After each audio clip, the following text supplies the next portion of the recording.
entre los dedos deja escapar una melodía. Alguien ante las teclas de un piano. Alguien entre los dedos deja escapar una melodía. Alguien ante las teclas de un piano.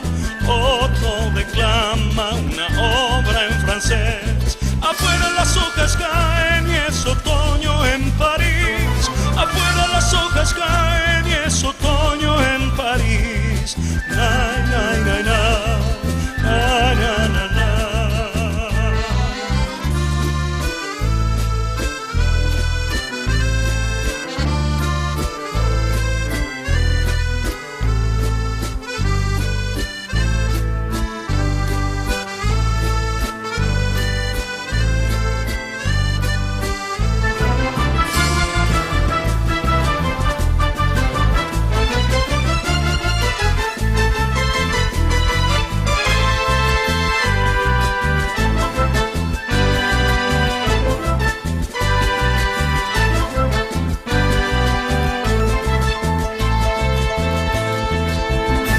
Son las 5 de la tarde y no se escucha aún las campanas de la antigua catedral.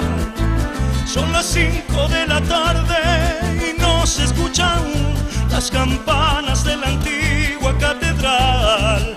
Ni palomas vuelan, ni la lluvia escampa, ni el frío avanza en este otoño gris. Afuera las hojas caen y es otoño en París.